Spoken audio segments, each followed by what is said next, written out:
Keluarga Juliana Marins, turis asal Brazil yang tewas di Gunung Rinjani ini berencana akan menempuh hukum internasional. Rencana ini pun didukung oleh pemerintah Brazil yang membuka opsi membawa ke Komisi Antar Amerika untuk HAM jika ada indikasi kelalaian dari pihak Indonesia.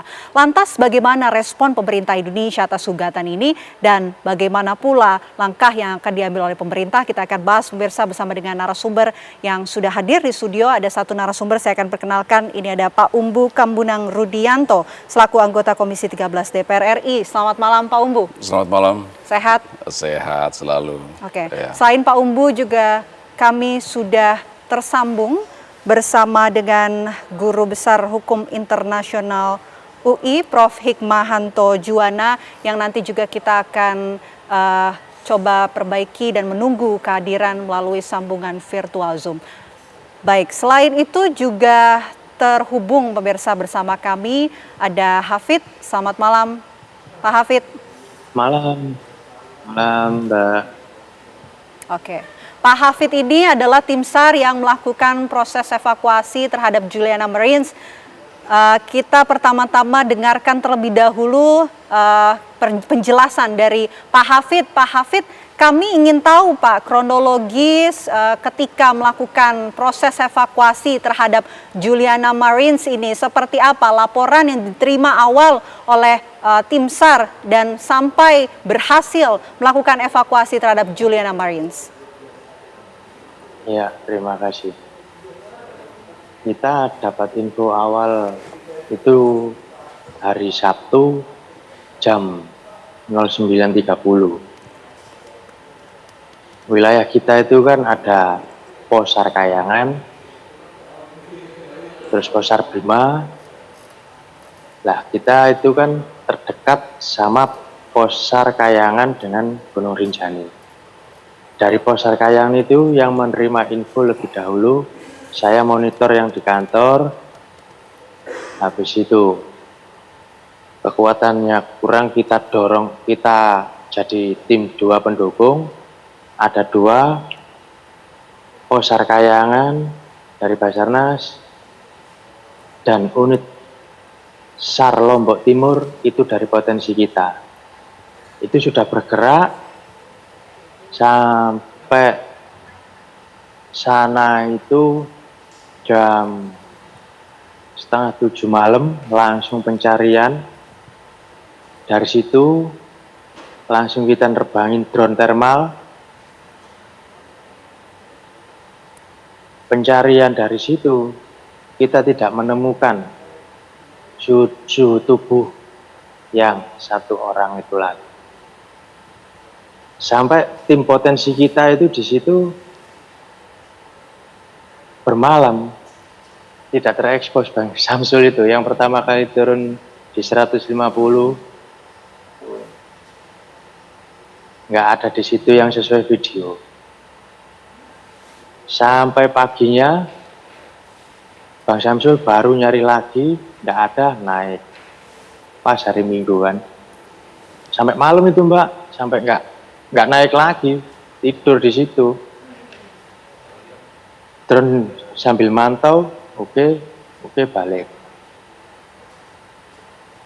Saya jalan hari Sabtu juga, saya nyampe di pos 2 malam bersamaan Brimob 11 orang. Dari situ kita lanjut besok pagi itu kita langsung mengakses ke LKP.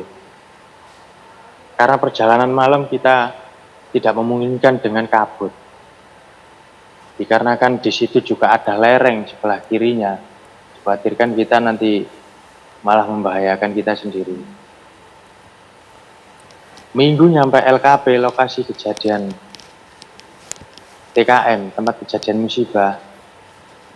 Minggu kita mencoba menaikkan drone lagi, cuman sebentar karena kabutnya sangat amat sulit. Akhirnya menggunakan drone punya wisatawan, tidak tembus juga. Kita menunggu kabut, malah jadi hujan hari Minggu. Akhirnya kita memutuskan, oke, kita turun. Kita bermusyawarah lagi, diskusi lagi, briefing, rencana buat besok. Kita siapkan peralatan, semua clear. Baru hari Senin itu 07.05 survivor sudah terlihat di atas batu yang paling besar di terasan 2. Secara tidak langsung, Juliana jatuh 2 kali. Pertama di teras 1, habis itu di teras kedua. Di teras 1 itu memang pasir, habis tebingan itu slope itu kemiringan. Dari situ dia masih bertahan. Tapi semenjak 07 06 06.30 dini waktu Indonesia Tengah, tim kita itu sudah turun. Dari situ tidak ada ditemukan.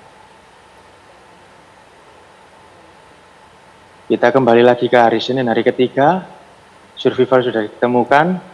Langsung saya turun, mengakses di situ sambil mempelajari kontur strukturnya di situ. 400 sama Zarkawi saya turun, dan di safety officernya dengan Bang Lanus dan kawan-kawan, tim semua turun. 200 kurang, saya nyambung lagi 400 saya di situ akhirnya membaca sikon di 400 itu. Oke, kita putuskan naik lagi. Naik,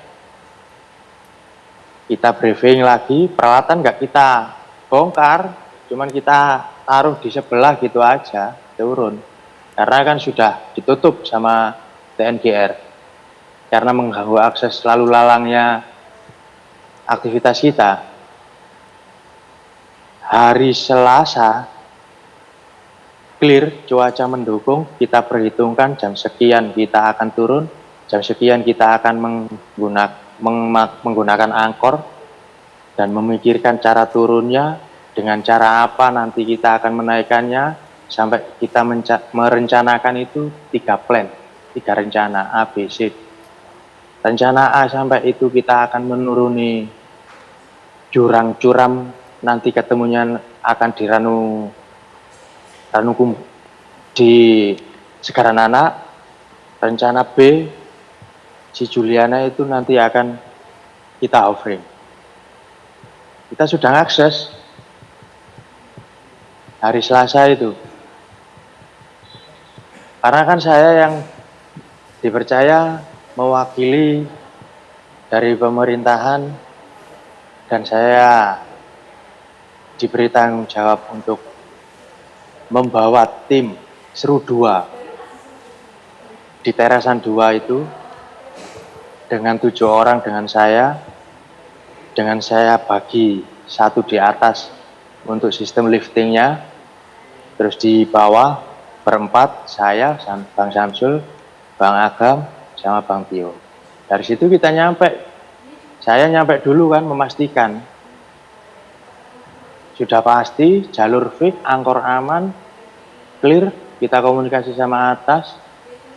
Dari situ saya turun, saya sudah nyampe, saya cek Juliana, sudah tidak ada pergerakan lagi, dengan kondisi patah tulang, ada yang kepalanya yang pecah karena di situ ada bebatuan yang ada darahnya, sepatunya terlepas, kalungnya terlepas. Akhirnya Bang Tio turun, nyangkut di pepohonan. Saya bilang, patahin aja Bang, tadi saya lewatin aja itu Bang Tio. Akhirnya ketiga Bang Samsul, keempat Bang Agam sambil bawa tandu sketnya. Dari situ kita diskusi nyampe, gimana kita packing sekarang? Kalau kita packing sekarang, kita nggak akan makan karena kita nanti akan terkontaminasi. Oke, besok Nanti kita packing selesai. Hari Rabu kita packing pagi, kita koordinasi sama terasan 2. Kita kan ada di teras 3 di bawah sendiri. Teras 2 gimana kekuatan? Oke. Bang Tio naik duluan. Si survivor kita pinggirin dulu dari tebing.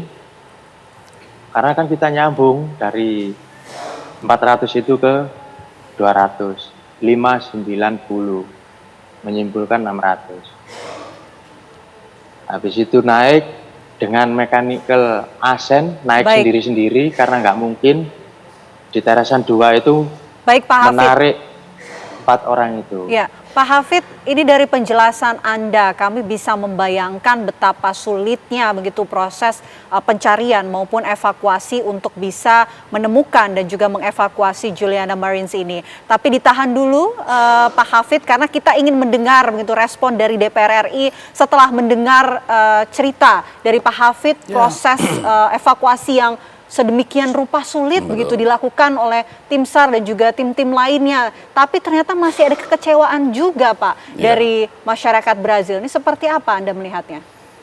Sebenarnya komunikasi atau keberatan dari warga antara bangsa ya, antar negara itu sebenarnya hal yang lumrah terjadi. Bukan saya masalah hukum, masalah ada kematian, masalah ekonomi, sosial, budaya, banyak komunikasi yang dibangun. Tapi tentang perkara ini, kalau kita melihat tadi penjelasan betapa sulit, kadang-kadang alam punya kesulitan sampai 200 meter dalamnya, betapa sulit, kabut lagi. Tim SAR sudah berusaha semaksimal mungkin untuk menolong, gitu kan.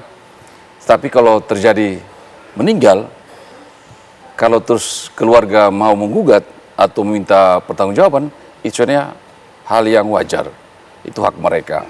Tetapi dalam hal ini sekarang kan masih merupakan isu, ya, berita, belum ada kebenarannya.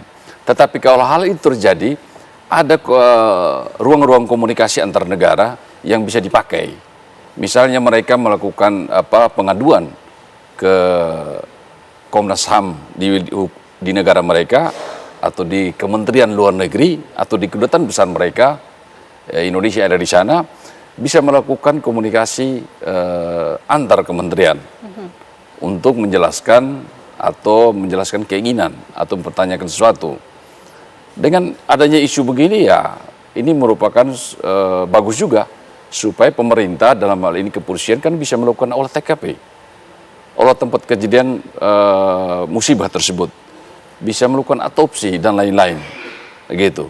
Jadi jika seandainya ada pertanyaan atau sampai ada gugatan ke Mahkamah Internasional, maka pemerintah bisa menyiapkan argumen-argumen tersebut lewat Kementerian Luar Negeri yang dibantu oleh Kementerian Hukum dan HAM.